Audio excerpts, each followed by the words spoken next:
જય માં. પૂજ્યભાઈના સિટિંગમાંથી પ્રશ્ન. અશોકભાઈ મહેતા, મુંબઈ.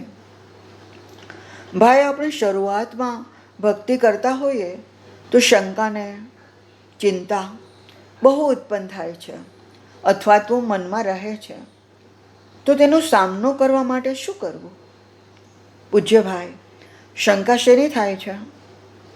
અશોકભાઈ મહેતા, શંકા એટલે આપણે ધ્યેય સુધી પહોંચી શકશું કે નહીં, મારી ભક્તિ બરાબર છે કે નહીં, એ પ્રમાણે આપણા મનમાં વિચારો ઉત્પન્ન થાય છે અને ચાલુ રહે છે. પૂજ્યભાઈ, એ માત્ર ભક્તિમાં જ થાય છે કે સંસારની અંદર વેપાર ધંધા રોજગાર બધામાં જ થાય છે? અશોકભાઈ મહેતા, બધામાં જ થાય છે. બધા ખડખડાટ હસી પડ્યા. પૂજ્યભાઈ, કારણ કે ભક્તિને આપણે બદનામ કરીએ એના કરતાં આપણી સાયકોલોજી જ એવી છે કે કોઈ પણ ઠેકાણે શરૂ કરવા માગતા હોઈએ કે સાહસ કરવા માગતા હોઈએ, ધંધો રોજગાર નોકરી માટે, ત્યારે શંકાને ભય આપણને આવરી લે છે. એટલે ભક્તિ જવાબદાર નથી, શંકા અને ભય માટે આપણી હ્યુમન સાયકોલોજી જવાબદાર છે. તે દરેક ઠેકાણે વર્ક કરે છે. હવે તમે કહો, ભક્તિ બારામાં પૂછો, જે પૂછવા માંગતા હો તે. અશોકભાઈ મહેતા, ના, એટલે શ્રદ્ધા વધવી જોઈએ, પછી ભક્તિ શુદ્ધ ને શુદ્ધ રહે. પૂજ્યભાઈ, વ્યવહારમાં કોઈ પણ કાર્ય કરો છો ત્યારે શ્રદ્ધાથી કરો છો કે શંકાથી? અશોકભાઈ મહેતા, શ્રદ્ધાથી. પૂજ્યભાઈ, દાખલા તરીકે કુશંકાઓ આવે છતાં કોક દિવસ મને સફળતા મળશે એ જાતની આશા રાખીને પ્રવૃત્તિ કરો છો કે નહીં? અશોકભાઈ મહેતા, હાજી.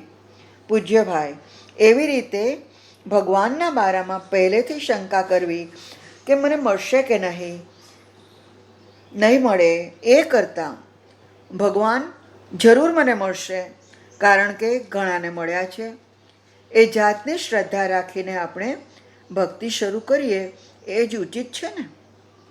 કારણ કે આપણે હજી ત્યાં પહોંચ્યા નથી, હજી પહોંચવું છે. બીજા લોકો પહોંચી ગયા છે, એ સાક્ષી છે કે જેને લઈને આપણો માર્ગ ખોટો છે એ માનવાને કારણ નથી. ઓમ શ્રદ્ધા તત્વ છે એ તો ઇવન સાયન્ટિસ્ટ હોય છે, જે લોકો બહુ રેશનલ હોય છે, એના હાથમાં પેલા કોઈ શોધ આવતી નથી. એ શ્રદ્ધાની દ્રષ્ટિએ લેબોરેટરીમાં બેસીને એક્સપેરિમેન્ટ કરે છે ને કેટલીક વાર આખી જિંદગી એમાં પસાર થઈ જાય છે. જિંદગીને અંતે સફળતા પાર્શિયલ મળે, નયે મળે અને કેટલીક વાર મળે. તો શ્રદ્ધા તત્વ કઈ ઠેકાણે નથી. ઇવન નાસ્તિક છે એ શ્રદ્ધાને આધારે જીવે છે. છેવટે સાયન્ટિસ્ટે પોતાની બુદ્ધિ ઉપર શ્રદ્ધા રાખે છે ને, એમ કહે છે કે હું મારી બુદ્ધિથી મારા ગજા પ્રમાણે શોધ કરી રહ્યો છું. ત્યાંય જુઓ, કેવળ ફેઇથ ઇન ઇન્ટેલેક્ટ, એને પોતાની બુદ્ધિ ઉપર શ્રદ્ધા છે.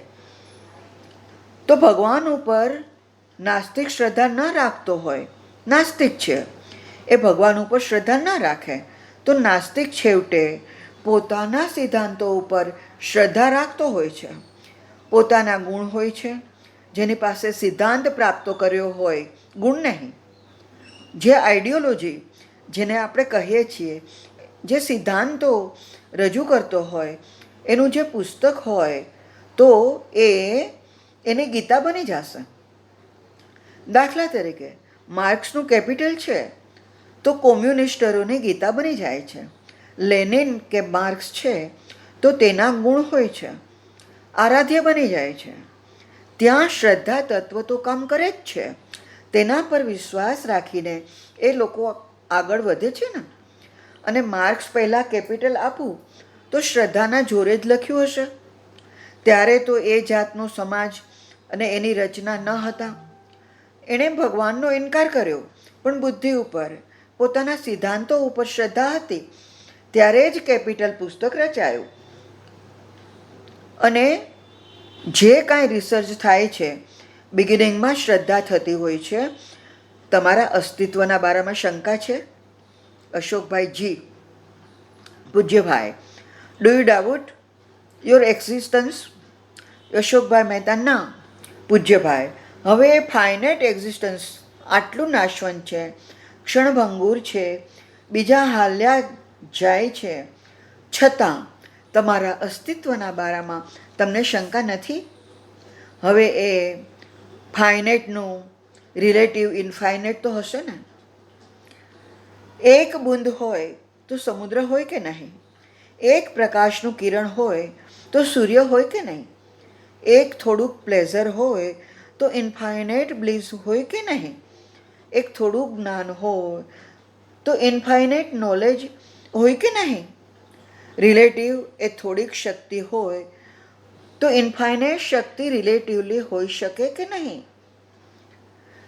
આપણા ફાઇનાઇટ એક્ઝિસ્ટન્સ ઉપર શ્રદ્ધા છે તો ઇન્ફાઇનાઇટ એક્ઝિસ્ટન્સ ઉપર શ્રદ્ધા કેમ ન હોઈ શકે?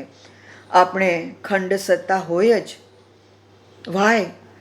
Y should we not trust it? Why should we not trust it? જય મા.